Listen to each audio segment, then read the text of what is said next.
there is beyond the azure blue a God concealed from human sight. He tinted skies with heavenly hue and framed the worlds with his great might. There is a God. There is a God. He is a love. Good morning, Eradi Enshraw. Say enanso yedaso kan akra atiase for ho.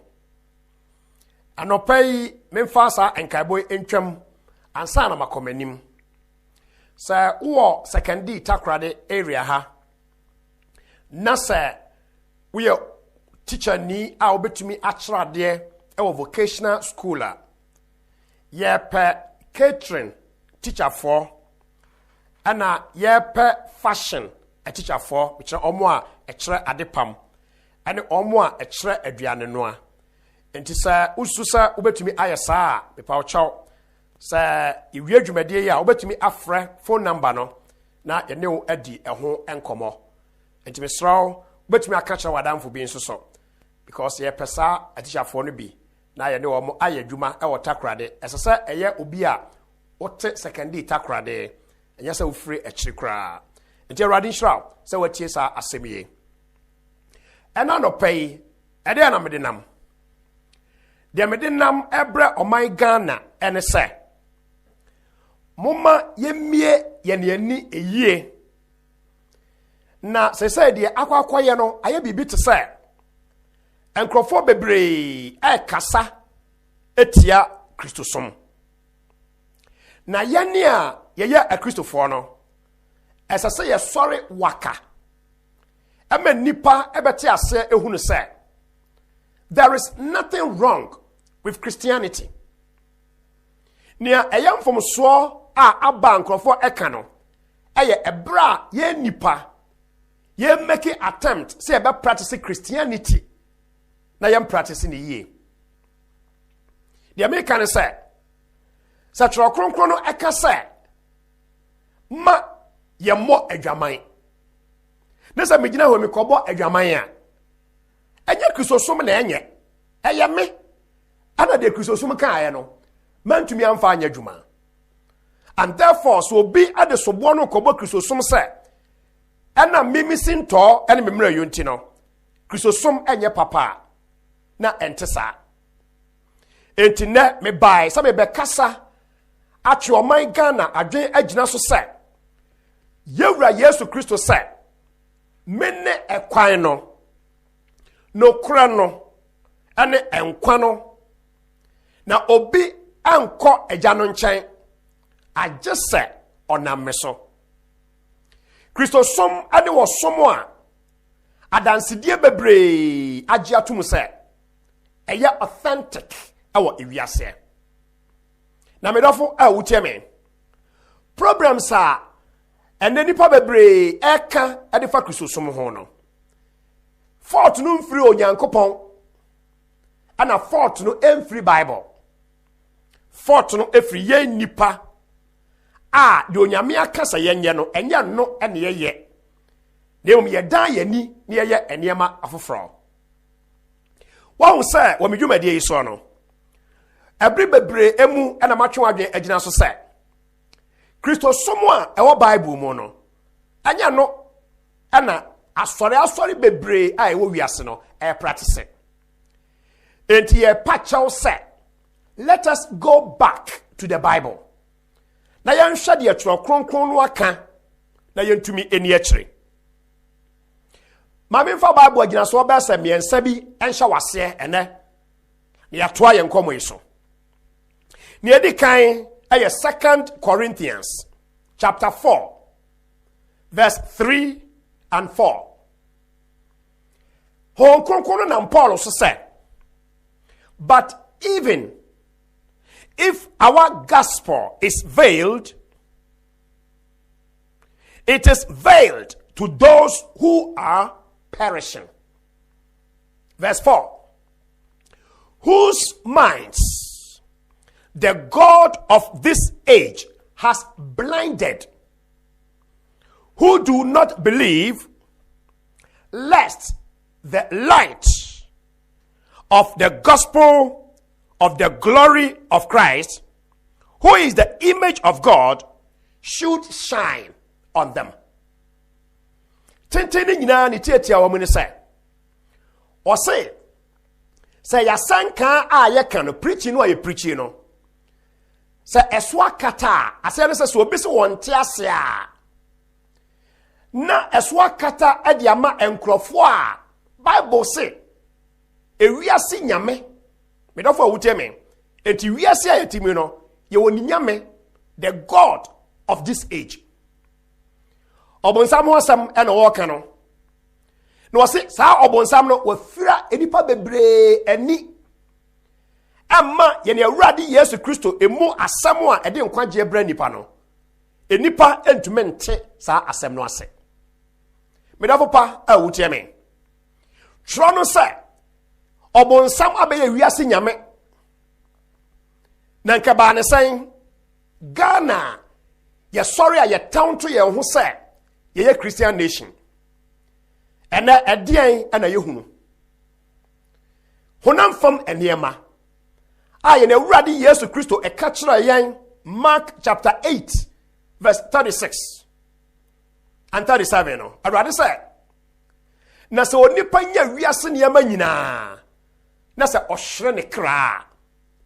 Edien mfaso ena ewo so. Ana se edien no onipa betumi di ama na ode asesa ne kra. Enega na ha mi wo fie mi wo ka mi wo dwapade wei wo ko YouTube ane ade a enne de Ghana nipa a ye wo mu no saa ne ma no ane ye hurihuri wo ho. Enti yante ase e wo Kristosom kwan so se saa ne ma ya bobɔ so efie ka ene honam fam ne ma nyina no ye beda ne agya. Enti yante ase e wo Bible e kwan so sasa wan hwe yi a wo bewu agya saa ne ma no ho ama onipa oba bedi wade no sabe so oyo okwasea o so obeyo nyansafo o unim ho hwe. Now can 1 Corinthians chapter 15 verse 19 na hon kronkron no say na se enkwayi monko ane ye wo Kristo Yesu emu anidaso de a ene anka a Kristofo enipa wo wiase nyina ya na ye mobo papa troto let me wi awa kenkan. If only in this life do we have hope in Christ, then of all men we are the most pitiable. Other versions say we are the most miserable. Na just ye ka Kristosom a anya honam fam niema a obi anya no eno ane ye fa no enkwagye. Eno de Onyankopɔn de mawa eye bonus e wasase so. Na ye mfa hoahoa ye ho sa de ne Ghana fo e de honam fam niema e hoahoa ye ho. Minu adafo a wutie me. Asori aba e wo ewiase ene no so no. Honam fam niema nko ahu preaching e na omu preachi. Minu adafo a wutie me. Bible sa menka wo se eye wiase nyame e na wo fira enipa ni saa. Wo be so kwa bro kira abra. Wo be so aware ye yi abra. E na baifuo we na eye wo. Say eno ana Ghana man nyina ya plunge into ana superstition abagye aboso ene ye de nam sa asase so ana nkrofo de na ada mu na ada edada yen me do papa wutie me COVID-19 eba yen no ani etete fie ani ye nkwa asore no hwane ma ekoso ne nsam ekoso e wo Ghana man mu ha onyame fa kwa bebre so eda na di e de kira ye se sa asori bebrebe e wo wiase no ani ani odifo we no osofo we ni ade no enye ni nyina na ye papa e twa se di akire sa de sua no e twa se usua wa se wiase nyame afra ye ni ani nti ye da soara edi sa na mane ma ye chi enche le bepem sa abre no afa ni ensa meka nkire obi o se sa enkrofo nsam a eda wo mo ano akwankyere no eye nkontomposam. We are talking about Christianity, Christosom. So obi baje Awurade Yesu Kristo edia ɔwɔ ho kwan so ɔno ankasa ɛde na bisadeɛ ɛto Awurade anim na Onyankopɔn etie no na ɔyɛ de ma no eni sɛ wonya bagye tum sɛ obi ɛyɛ odifo soronko bi a Onyame ayi no ama yɛn ɛwɔ saa bere yi a ɛyɛ Christian age mu a ɛyɛ na ada na yɛ dada wɔ no nanso nipa bebree ɛpene so ɛme yɛ dada wɔ mo ɛde bɛsi nɛ medɔfo entu da so a ɛka akwankyerɛ bio ɛma sɔfo yi ka kyerɛ wo sɛ wotɔ ne sticker na de bɔ ofie a ɔbonsam ane abayifo esuro ɔmontumi ma hɔ mɔbrɔwa woda so gyegye saa ne mai atom bio woda so a gyetum sɛ yɛwɔ abayifo nkum a sa wode sra ɛno ɛne pamo abayifo 1 John chapter 4 verse 4 wase me mankuma modi wɔn so enkunim dada efiri sɛ deɛ ɔte mu no ɔso ɛkyɛn ne ɔwɔ ewiase hallelujah medɔfo pa ne ɔwɔte mu nya deɛ mo sraeɛ nya deɛ ɔde to wuko mu ɛnya deɛ ɔde to wɔn nsa saa nneɛma yi a asɔfoɔ binom gu so ɛyɛ wɔ Ghana ha yi a mo bebree nso mo da so di akyire no Church of Christ bɔ ne danduro tonton sansan sɛ ɛyɛ naada o ɛyɛ naada medɔfo pa wutie me yɛde nsuo aka nkyerɛ ne bɛyɛ nsuo wakɔtɔ vortic baako 2 cedis no ɔsɔfoɔ so ɔde yakwa nkyerɛ ɔbɛwie na vortic baako no na wagye bɛsɛ 10 million ɛwɔ Yesu din mu calendar ɔsɔfoɔ calendar sɛ wotɔ na de kɔbɔ wo dan mu a ɔbonsam bi antumi ma hɔ ɛne na Yesu ɛna gye nkwa ana ɔsɔfoɔ na gye nkwa Yesu Kristo ba wɔno ani die mu na ne die anye no na dodo a gye ne din diye no ɔma wɔntumi sɛ ɔma yɛ Nyankopɔn ba Church of Christ yasɛm wɔ ani ɛno nti ne yɛka kyerɛ wo sɛ so obi ka kyerɛ wo sɛ wɔyɛ odifo special bi a Onyankopɔn ayi no ɛwɔ saa mmerɛ yɛ Christian age mu a ɛyɛ na ada asɛm ɔmo tumi bi a ɔmo de yɛ nneɛma na deɛ ɔmo yɛ no ɛbere kɔ n'anim a na abɛte asɛ sɛ ɛmfiri Yehowa Nyankopɔn ɔdɔfo a wotie me so this so-called prophetic ministry no wo a wonim nyamesam ɛne asoa no ho abakɔsɛm no ɛbere a na Paul no mte asɛ no ne yɛfrɛ bi prophetic ministry wɔ church history mu no da bɛn na woteyɛ sɛ na yɛwɔ bibi ɛfa no prophetic ministry yɛ nkurɔfoɔ sɔre hyehyɛ nkɔm hyehyɛ nkɔm saa sɛdeɛ ɛnɛ ayi wini adɔfoɔ a wotia me akwankyerɛ bangle ne yɛde ato wo nsa yɛsɛ no nso so ɛpam ba yie yɛahwɛ wɔ Ghana ha ma obi a wɔso ɔyɛ odiifoɔ ɛtwa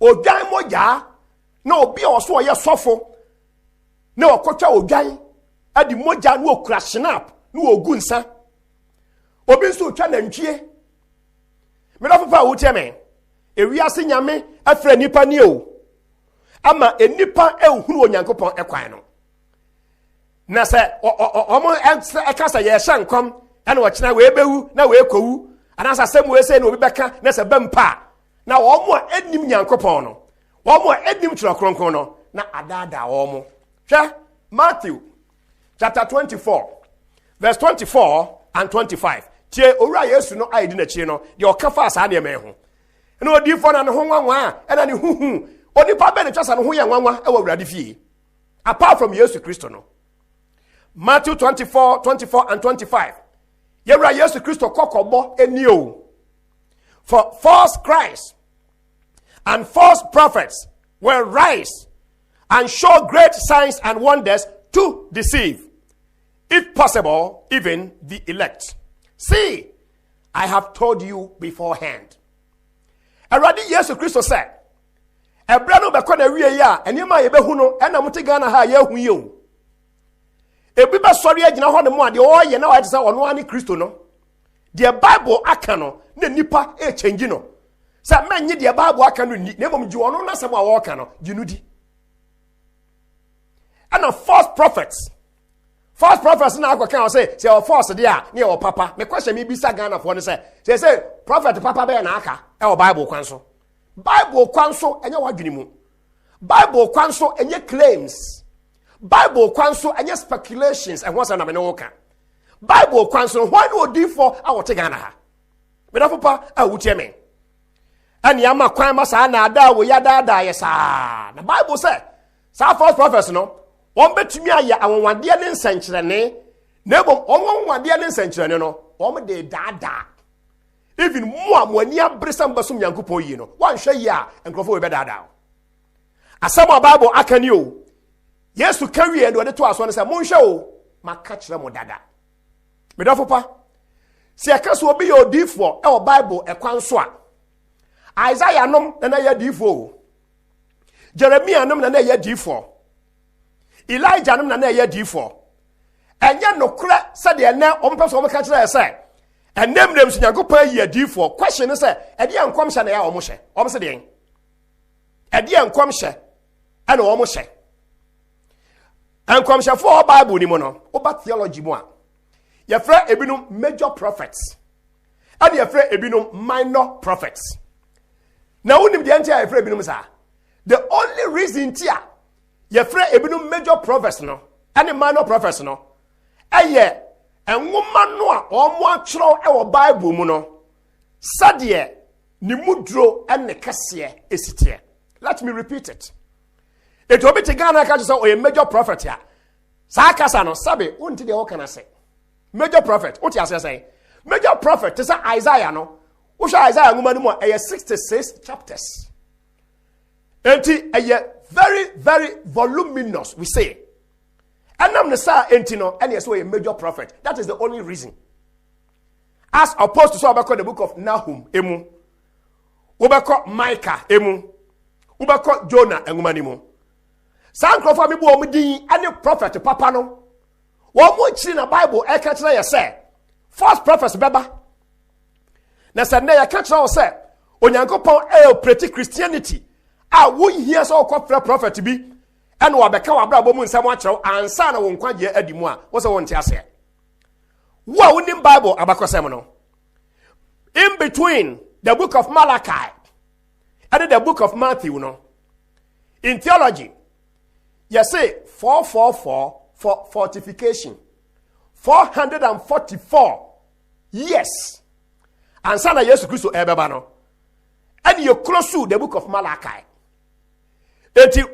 between Malachi and Matthew no Onyankopon and raise prophet biara obi oni Bible bia edim say make us anete for 444 years onyame amfra prophet bia and say catch us a prophet bia ni ho enne. Now, this is not the only time I as a prophet to be anyhow. A brave soya Yankopon throw defo biara. TFN 400 silent years. Silent in that God did not speak through any prophet. Papa. Neneye Christo sumwaba. Our Yankopon enam Christ as wakasa trayen. Na Isaiah no monsem e Bible mu. John no monsem e Bible mu no. E die bio no nipa wo se wo hiantia. Wusu here will be a friend of prophet. Medafopa. And now there be a coso ewo iwiase. They just see a shot and yama ye. When my dear Bakron who our Ghana has to say ya. Say there. One more promote to above for some. Tieni Ghana for ya makwai ama say. And Crawford el promote to above for some angels. Say ya some angels no. Now Bible akase tia sa na ma we nyina o. Oh, yeah, the end of sorry. Yeah, the end of for and a juma. What does the Bible say about this? Hebrews chapter 1, verse 14. Or say, angels are ministering spirits. As well before, no, almost some a Christo for Christo Nibia. Nebomi, and yes, about for and a yameno. And Colossians chapter 2, verse 18. No, Bible said, let no one cheat you of your reward, taking delight in false humility and worship of angels, intruding into those things which he has not seen, vainly puffed up by his fleshly mind. It is in your Bible. Bible says, also for be about to come many above for the age, Christianity say, Jennifer study no. Or the chitu. Won kwa jiano Nyankopon sie de ama wo Yesu mu no, e de nipa no be chiti wo. Also, they take delight in false humility. False humility and worship of angels. Your friend is saying, intruding into those things which he has not seen. Hey, but Bible no complete. Enguma bi wo ho. Enguma bi wo ho no mo amode mu ntra. Ono nko ananim e wo wiase. Odafo pa a wutie me. Being very puffed up by his fleshly mind. Na honam fam na adwen no woni tiri mu no. Na adwen che na say Christosom normal no ayeka na ye papa. Na de ono ka eka no e na ye papa. Ghana for yagigi we no nyina de atom abofosom. Me ne bofo na adwan no bo e abosonsom. Bible me your fallen angels. Yankopon angels no wo mo ye enkrofo ayesom wo mo. Wo mo mfiri Yankopon achi mfa information bi amre obia. Me nu adofo a wutie me. Akwankyere ene ye ne. Na anopai ansa na mekọ no. Ma mentwe me nuanom apostifo adwen enyina so kakra. Good morning, Mr. IGP. CID boss, me mo wache. Munim sa madam fofo ne mo. Na minim sa ena no pen so. Owura Eugene Ahen, utie me. Minim sa wo choro ne ma dendende, mesrawo, wo choro. Na niema me de mani ehu. Na enipa a ya Ghana fo bebre so apridi se.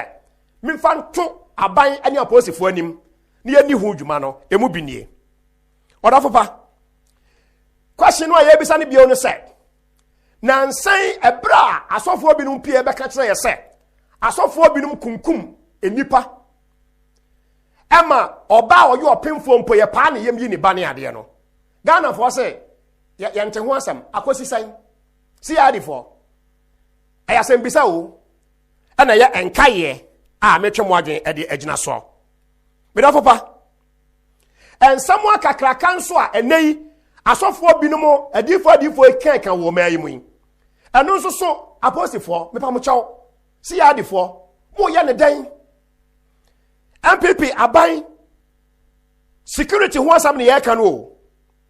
Asofo betumi ba pie ebe kan samwa kakraka enketwa se si ya adifo mutumi fra wo mo bi se wo mo ensam. Yantehwe na aye ko ne yete ho. Na nsai asofo e ba ko betra social media so wo se minim oman mu panimu bia opanimu kase bia woni a doctor fo ahehye ho na yekum enkwala enketoa ema no na owe onfa mako enka ho onfa tomatoes nka ho enkyene nkwa ti papa e kasa te sade onim de oka no aposifo na den na mo twan akopem ebreben ansana sansamo kakraka ya mo adifo esori a omuka e de hunahuna nipa wo man mu da ban e na mbeka ho asam me da papa ase ne sa aposifo no mo ne san grofo na ya ba ko ana se amanyofo politicians mo ne san grofo aye ba ko and wo mo ye niema bia ehu hia se aposifo mo invite wo mo na mo bisa wo mo ensamo a ya na akachire a yente sa asemi